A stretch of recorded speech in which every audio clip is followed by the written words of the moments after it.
Mga kababayan, kamusta po? Si Kamanong po ay muli pong nagbabalik para po komentuhan po kayo at tayo po ay magkomentuhan dito po sa Tambayan mga kabayan. Sana po nasa maayos po kayong kalagayan. At magumpisa na po tayo, komentuhan po natin. Ito po mga kababayan, nagsampa po ng bago pong kaso na naman sa NBI. Sa NBI naman po. Noong nakaraan po sa Ombudsman Ngayon naman po sa NBI. Ito pong dating nagpupulburon umano at isa pong nakulong at nakalaya dahil po sa issue ng pagiging pulburon lord umano ay nagpunta po sa NBI at nagsampa po ng cyber libel sa mga Marines, sa ating po mga soldiers, sa mga ex-Marine dahil po sa binunyag na mga kabalbalan, kahayupan at pagnanakaw nila di umano sa mga sinasabing mali-maleta. Umpisa na po natin ang balita at komentuhan po natin mga kababayan ang mga sangkot sa korupsyon. Panibagong demanda ang kinakaharap ngayon ng mga dati umanong bagman ni Zaldico. Isang mambabatas at isang pari ang mga naghain ng reklamo. Ang detalye sa agenda report ni Andrea Salve. Magkasabay na naghain ang magkahiwalay na cyber libel complaint sa National Bureau of Investigation sina mamamayang Liberal Party List Representative Laila de Lima at Bahay Kalinga founder Father Flavie Villanueva laban sa kampo ng mga nagpakilalang 18 ex-Marines at bagmen umano ni resigned Congressman Zaldico. Paglaban daw ito ni de Lima sa anyay panibagong pagtatangka para sirain ang kanyang reputasyon. Kasama sina de Lima at Villanueva sa idinawit ng ex-Marines na tumanggap umano ng mali-maletang kickback mula sa maanumalyang flood control projects. Kalaunan sa isang panayam ay inamin ni Baligod na oversight lang ang pagkakasama ni de Lima sa listahan. Whether nasa maleta, whether sa paper bag o sa kaanumang container, yan po ay kasinungalingan. Libel, defamation of my name, besmirching my reputation, smearing my name. Hindi ko na po sila papayagan na gagawin ito lagi sa akin, na sinisiraan ang aking pangalan, ang aking reputasyon.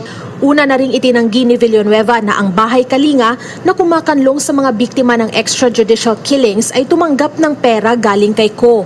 Kabilang din kasi sa alegasyon ng kampo ng mga nagpakilalang dating Marines na ang kickbacks daw sa flood control scam ay ginamit na pampondo sa investigators ng International Criminal Court. Pahayag to na yung panunukhang ng buhay ay kaduktong sa panunukhang ng katotohanan. Sobra na. Hindi na natin papayagan ito. Tutuldukan at tinutuldukan na natin ito sa paraan ng pagsasampa ng kaso sa kanila.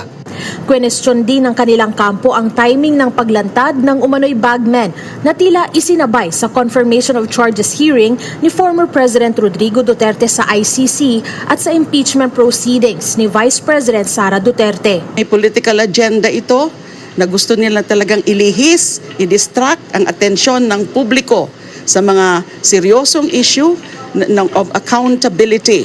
That is a plausible basis na sasabihin na galing sa Duterte camp. Kasi nga yung timing, impeachment and then yung sa ICC. So sino makikinabang? Sila.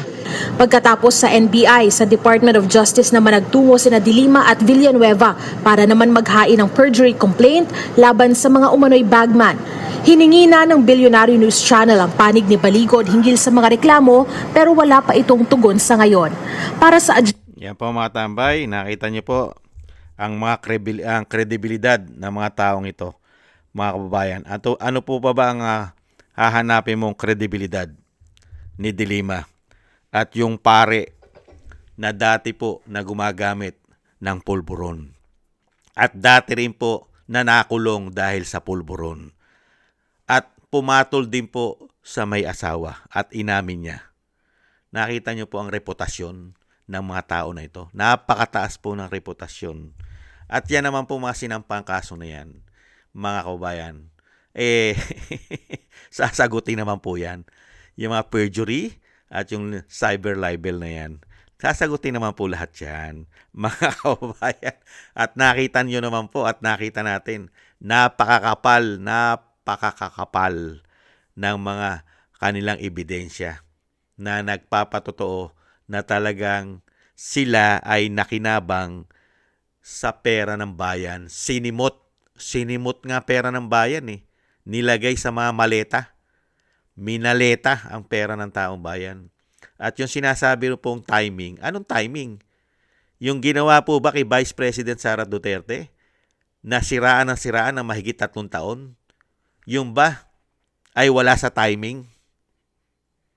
Naubos ang pera ng bayan sa pamumulitika? Wala ba sa timing yon? At yung ginawa kay dating Pangulong Duterte, yung ba ay wala sa timing? Yung kidnapin mo nasa airport? Dinala mo sa Villamor Air Base? Wala ba sa timing yon o nasa timing? Di ba lahat ng ginagawa nyo ay puro nasa timing ang pagpapabagsak? Kung kani-kanino nga kayo kumukuha ng ebidensya eh. Pati nga sa nakakulong, yung nakakulong, kinakausap nyo para maging testigo nyo. Hindi ba? Halos lahat nakakulong. Kaya maiksi na po kasi panahon. Hindi ba, Dilima? Di ba, Plabi, kay Flaviano Villanueva? Maiksi na po panahon. 1 taon na lang po mahigit. 1 taon na lang po mahigit, Dilima. Plabi, 1 taon na lang mahigit. At lahat po yan, lalong-lalo gising na ang taong bayan, lahat kayo ay puro pala, di umano, salot ng lipunan. Mga mukhang pera pala kayo, di umano. Hindi po ba? Grabe pala kayo. Nagsama-sama pa kayo, mga hayop kayo, di umano. Hindi po ba? Nagsama-sama na eh, pula, dilaw, pink, liberal. At sasabihin nyo, timing? Wala sa timing? Tapos, ang issue, malilinis kayo? Ganon? At ano ipinaglalaban nyo? Nahandyan na nga mismo yung dapat ipaglaban nyo eh. Ano po yun? Korupsyon. Nakatutok ba sa korupsyon? Wala bang korupsyon? Sige nga, tinututukan nyo lang ang pamilya Duterte, ang pagpapatapon na wala ng balikan sa kanyang ama at pagpapabagsak sa Duterte, sa Vice President. Tutok na tutok kayo. Pero ang problema ng bansa, korupsyon, kahirapan. Tinutukan nyo ba? Sige nga, mga hayop kayo. Di umano. Kaya nga po, maiksi na ang panahon, Dilima. Maiksi na. At alam na alam ng taong bayan ang reputasyon mo. Alam na alam. May issue ka pa rin sa COA. May issue ka pa rin sa COA. Hindi ba? Yung mga disallowance, may issue ka pa. How many millions ang issue mo sa COA? Hindi po ba? At may issue ka pa rin. Hindi pa rin tapos ang issue mo sa pulburon. Kaya nga yung sinasabi ni Atty. Kapman, hindi ba? Ang gobyerno na tinatawag na bangag ng kanyang ate, lahat ng may kaso, pinardon para magamit kay dating Pangulong Duterte. Hindi po ba, mga kababayan? Yan po, mga kababayan, ang inaalagaan pong reputasyon ng isang pare na si Plabi at ang isang sangkot sa pulburon at sangkot sa pagiging mahilig sa saba. Yan po ang kanilang pinaglalaban, ang kanilang mga reputasyon. Tama na raw po. Tuldo ka na. Pambihirang buhay yan. Tutuldo ka na. Isang damo ka lang pakinabang ninyo. Sangkot pala kayo, katulad ng isang pare. Ibang klase. Yan po ang napakasarap ipatapon, mga kababayan, diyan sa West Philippine Sea. Mga kababayan, komento na inyong lingkod. Napakasarap ipatapon sa West Philippine Sea ng mga hayop na yan. Di umano.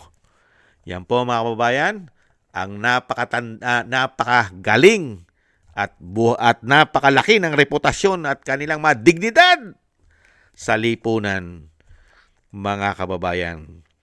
Kung si Cara David ang tatanungin diyan sa pare at kay Dilima, yan, kasama po sa wish ni Cara David po yan, mga kababayan. Hindi kaya? Maraming salamat po mga kababayan sa gusto po ng ating Tambayang Makabayan sa YouTube at TikTok. At ganun din po sa ating mga subscribers at sa patuloy po nagsusubscribe. Thank you po sa inyo. Mabuhay po kayo. At ganun din po sa mga nagko-comment, like and share. Thank you po. At shoutout po sa lahat po ng nagbibigay ng tulong. Shoutout po kay Mila Yi, kay Tatay Nick ng Canada, kay Annie Jo, ako si Pilam, Eric Hersho ng Canada, kay Gay at Shena, kay Balance Vision TV, Jesus Valdepena, kay Kingston ng Hong Kong, Jake Yahut ng California, USA, Gina Ray ng Berlin, Germany, Julieta Celona ng Sydney, Australia, at Baby Roman at Ate Isa ng Cagayan. Maraming salamat po at ingat-ingat po kayo, lalong-lalo po sa inyo pong mga paggawa. At syempre po yung dasal at panalangin po natin mga kababayan, tuloy-tuloy lang po na isama po natin sa ating mga dasal, syempre po ang ating buong sambayanan at ang pamilya Duterte, ang ating Vice President, ganoon din po ang dating Pangulo, at ang ating po mga soldiers at mga ex-marine na tayo pong lahat ay maingatan sa kapahamakan at madugtungan pa po ang buhay at kalakasan ng dating Pangulo at makalabas na po siya sa lalong mabilis. Thank you po sa mga dasal mga kababayan at God bless po sa inyo lahat. Taste lang po tayo. Bye-bye!